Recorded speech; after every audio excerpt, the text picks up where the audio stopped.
Hey, what's up everyone? Welcome to 5 Rings. This week I'm going to be talking to my teenager clients. Not just my teenager clients, but all teenagers out there that are looking to better their performance. A lot of you teenage boys are trying to, increase your weight, your body mass, right? Get bigger. I got a lot of guys in here wanting to get bigger. So this video is for you guys, girls, even for yourselves, right? Getting bigger or getting leaner and improving performance, it really comes down to an amount of food, right? So you don't need, if you're worried about getting bigger, you just don't need to eat as much. But this is still going to be a very good template to start at, because a lot of you guys out there don't really have a pattern to your eating. You don't know what you're doing. And even with my adult clients, what I try to get across to them is that if you want to get to point B, you have to know where point A is first. And a lot of you guys out there don't know even where that point A is right now. You don't know where you are. So that's what this video is. It's an attempt to get you guys a standard, a solid point A, so that you can then see the path to point B, whatever that goal is, right? So again, girls that are training with me, girls out there, teenage girls, this is still going to be a good place to start at, and you'll see as we go along. Now, I'm going to talk as if I were talking to my younger self. So this is technically a video for younger gents back in the day, trying to get big, trying to get better at doing all this stuff in the weight room. What would I have done differently knowing what I know now, okay? So, what I would have done differently, right? I would have followed this template here. And now there's a few caveats with this template here. So number one, what I would have done is I would have actually sat and listened to this whole video, not just look at the whiteboard and think that I knew everything that this guy was going to be talking about. So I hope you guys sit here and listen to this video as well. So what we've got here is a template for what is most likely the kind of day that most teenagers are encountering nowadays with the school routine. Even if you're doing school at home, your day probably follows along something like this. You wake up, you have breakfast, at some point in the middle of the day you're having lunch, and then we all have some kind of dinner at night as well. So what would breakfast be like for younger gents back in the day, right? I would have done the awesome breakfast that we all know about today, the meats and nuts breakfast. Now, with some of these points on here, you're going to have to take in consideration, you guys are young, the human body is awesome. As teenagers, growing teenagers, you don't need all the secret tips and tricks that adults are trying to chase after, right? The human body at your ages is just incredible. We see it in here day in, day out at the gym. I've got teenagers in here doing weights that, adults wish they could do. I've got a teenage girl in here that, the first week she was here, she was doing more on the leg curl than a lot of the women in here that have been training for 2 or 3 years. And, it's just, sometimes it's unfair, but what I want to get across to you guys is the human body is incredible. So as a teenager, you can kind of get away with some things and it'll even work for you that maybe some adults, as we get older, we can't necessarily get away with without paying a bigger price, right? So one of those things is, I have up here eggs. So a lot of adults might have some kind of allergy to eggs. In fact, myself, I have an allergy to eggs. I can't eat them right now. But again, as a teenager, you don't have to really worry about that kind of stuff yet. So meat, eggs, nuts, that's the kind of breakfast I would be going after. And what we see here across the board is we see a line drawn across here. So below that line are the extra things that I would do if I were trying to gain a lot of mass. So like the guys that I'm coaching in here, I've got a lot of them asking me, how do I gain weight healthy, not just get, fat and nasty? Well, this bottom part right here is what I would do, add in extra as I was trying to gain mass as a teenager. So I might do oatmeal. Now, why maybe? Because carbs affect all of us differently. Even as teenagers, carbs can affect you guys differently. Some of you might have a big bowl of oatmeal or some bread or some kind of carbohydrate source for breakfast, and for the rest of the day you feel fine. A lot of you though, pay attention, if you eat a big carb source in the morning, you might feel a little bit like brain fog, like you aren't thinking very clearly, everything feels kind of bloated and slow, you don't feel fast. So do a breakfast where you don't have the carbs, see how you feel. Do a breakfast with the carbs, see how you feel. And that's going to tell you whether you can, operate throughout the day with having carbs in without any kind of negative effects, right? So again, if you can have it, by all means, have a bowl of oatmeal. It has worked for many, many people over the years. If not, and you're still looking to add size, just add in some more meats, eggs, nuts, just a bigger source of food right there. Then what we would do is bring to school with you, or have available a source for snacks, right? So again, having an easy trail mix of different kinds of nuts, not with the M&Ms and the raisins and all that, but just straight like Brazil nuts, almonds, cashews, things like that. Hemp seeds are a really favorite of mine. I've talked about them many times before. Excellent source of healthy fats, excellent source of protein.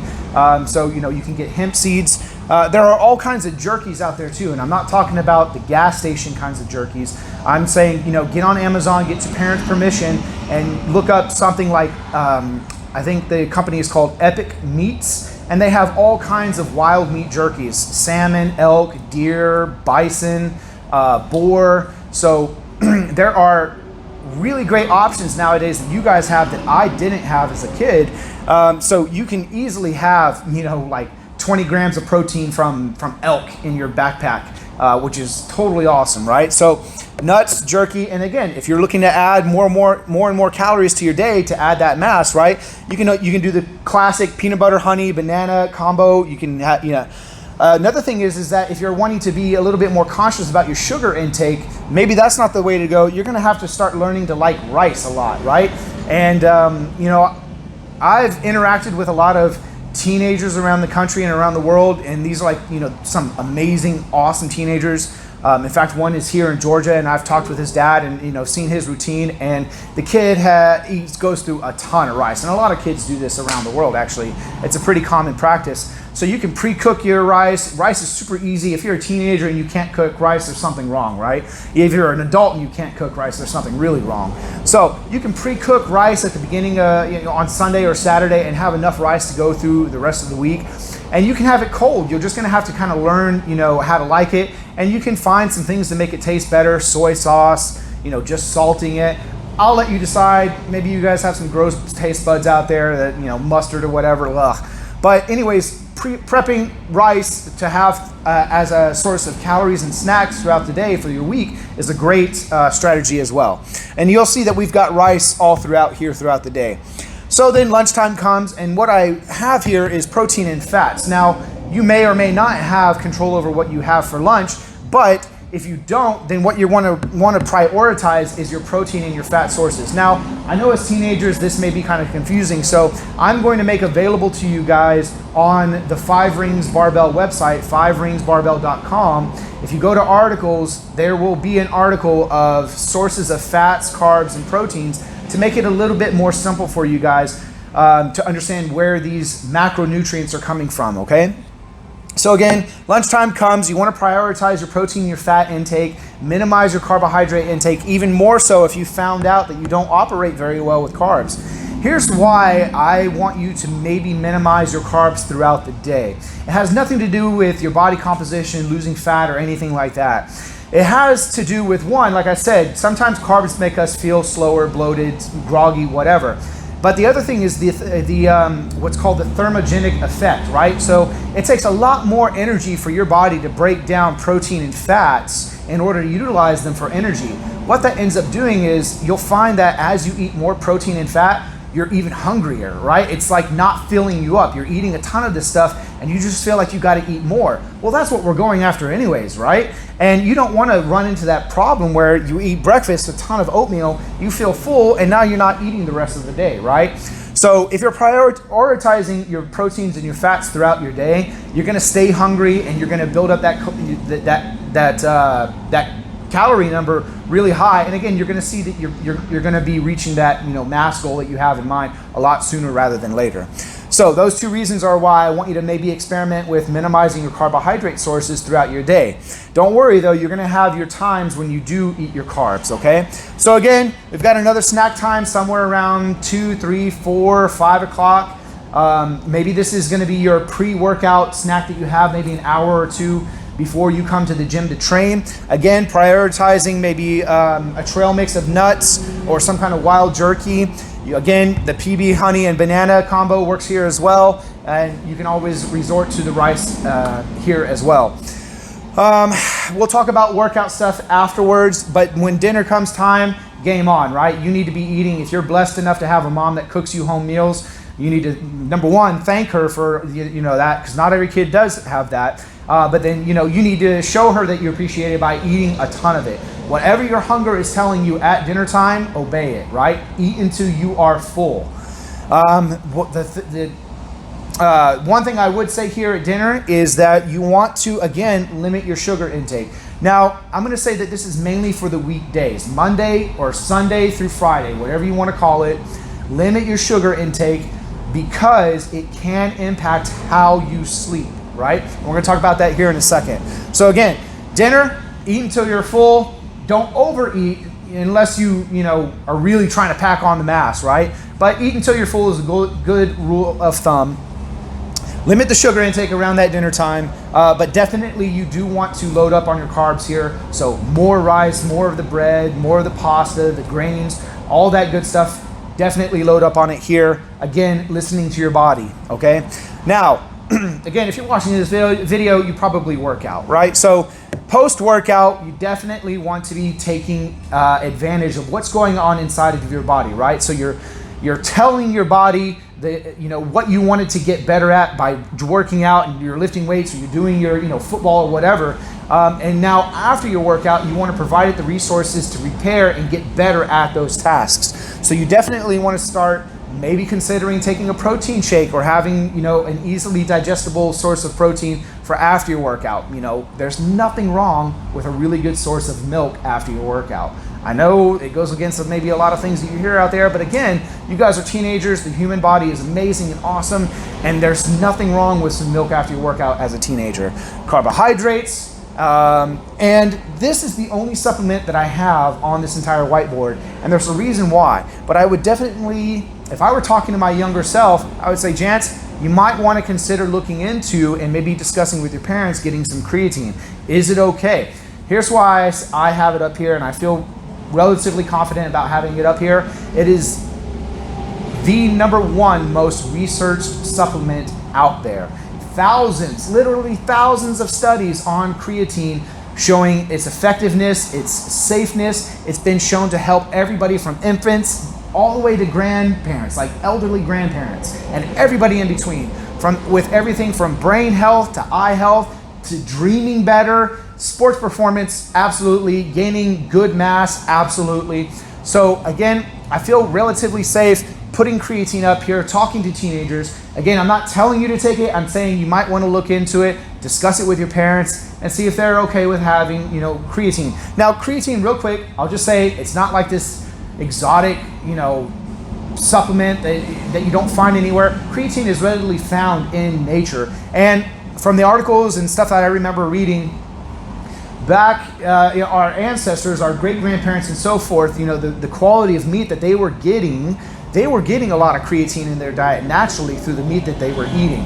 Nowadays with our processed meat and, mass farming and stuff like that, we're still getting creatine through our meat in our diet, but not as much. So supplementing with it is almost a way of sort of getting yourself back to that, diet that our ancestors were eating back in the day. As far as carbs post-workout, for teenagers, you definitely want to prioritize food. It's more nutrient dense, it's more calorie dense. But there's nothing wrong with getting some, experimenting with some fruit after your workout, and even a carb powder. I keep a few different kind of carbohydrates powders here at the gym readily available for kids. And it comes in handy a lot because they're not doing this snack before they come and train. They start training really hard. The last thing they had was lunch at 11 or 12 o'clock in the middle of the day, and now they're training at 5 or 6 o'clock at night, and they start, shaking and getting that low blood sugar feeling. So again, adding that snack in later in the day will definitely help you, but also being okay with having some carb powders, available is another good strategy to have as well. So that's what I would tell my younger self as far as like the template to start at for eating, for whether it's performance, gaining mass, gaining muscle, whatever it is. And ladies, remember, what I'm telling you here still stands for you. You just don't have to eat as much, right? So a good rule of thumb is like eat 80% of what it would take to make you feel full. Now that might be kind of hard to judge, but after a day or two, you might start paying attention. If you're paying attention, you'll figure out how much it takes to get really full. Just stop eating until you get to that point for, I would say, all of these meals except dinner. Now, when dinner comes, like I said, eat based on what your hunger is telling you. Because look, again, if you're watching this video, you're working out, you're placing upon your body demands, training, stress, growing.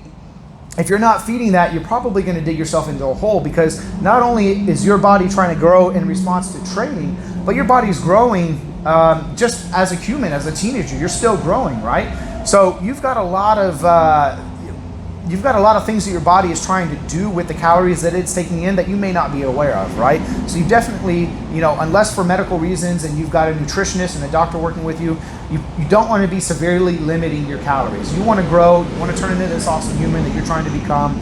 Definitely eat based on what your hunger is telling you at dinner. And like I said, stop right before you start feeling full for the rest of the meals throughout the day if you're trying to watch your body weight, okay? Now, other things I would be telling myself as a teenager. Number one, get your butt to bed. Sleep, right? You guys need so much sleep as teenagers. You don't even realize it. But you're staying up. You're killing your gains. You're killing your performance. If you're trying to, lose body fat, you're killing your ability to lose body fat by depriving yourself of sleep. Prioritize sleep. I know what this sounds like to you. I can imagine what it sounded like to me as a teenager. Sleep, yeah, right. That's boring. I'm not doing anything. I'm not actively pursuing my goals. Trust me, you are. Sleep is incredibly powerful. Sleep really well. Pay attention to how you do on days when you do sleep well. So if you go to bed tonight and you sleep awesome, 8, 9, 10 hours even, pay attention to how you feel the next day. Pay attention to what you can do the next day, right? Remember how these habits and activities make you feel. We have a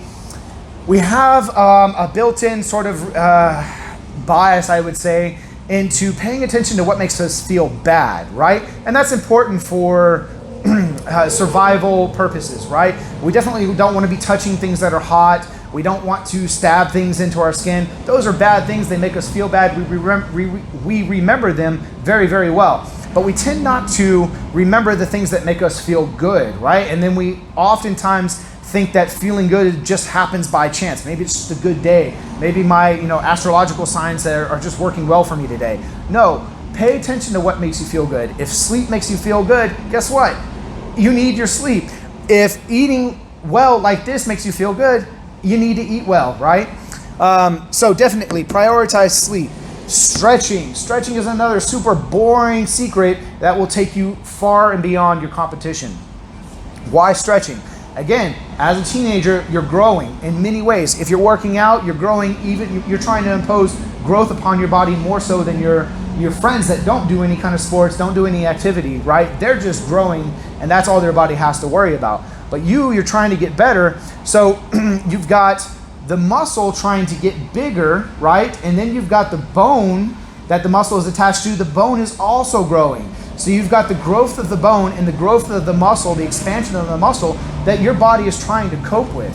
And if you're not doing anything actively to help your body deal with that, you're going to start running into achy knees, achy elbows, tightness, stiffness, feeling really tight when you're trying to warm up for your workouts. So you need to be stretching. Stretching is an incredibly powerful tool, and it's free. And all you have to do is do it 3 to 5 times a week, 10 minutes at night, 10 minutes at the end of your workout. It doesn't really matter. 10 minutes, 3 to 5 times a week.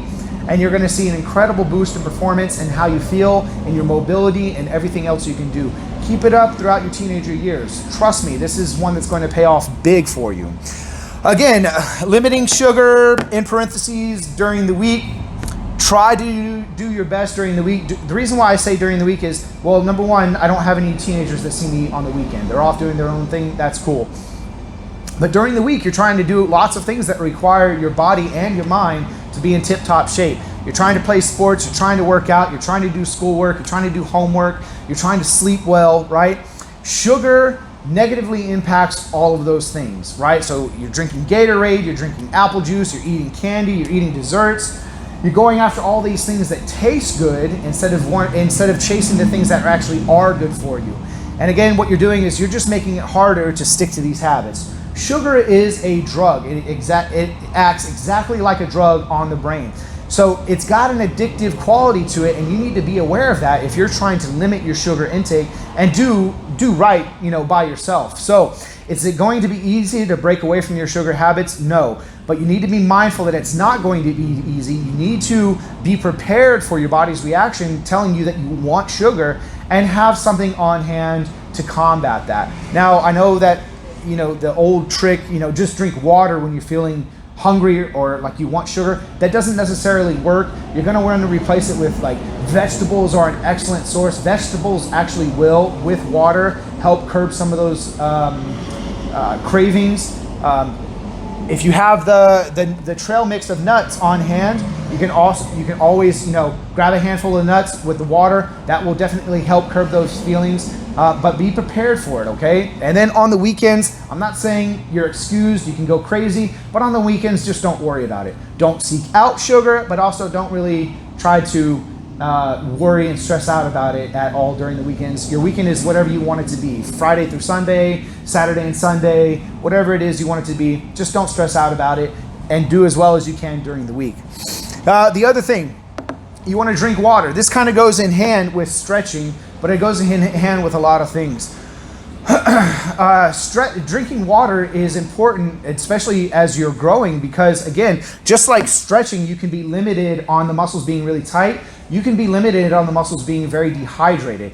Water is going to carry things in and out of the cell, in and out of the muscle for you to replenish it, to make it feel better.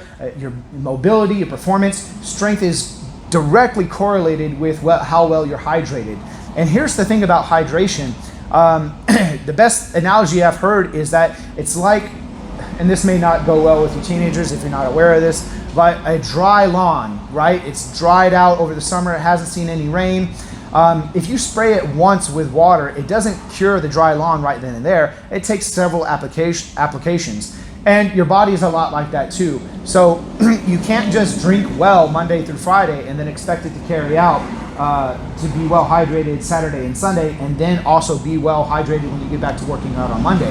You have to keep hydration as a constant habit. You have to always be mindful of the water intake that you have, and be prepared that if you don't meet those requirements, you might be a little less strong in the gym, a little less better on the field if you're not fully hydrated. But start measuring out, or not measuring out, but start paying attention to how much you're drinking. Now, an easy rule of thumb, unfortunately, there's some maths here, but again, you guys are going to be smart enough to do this. Measure out your body weight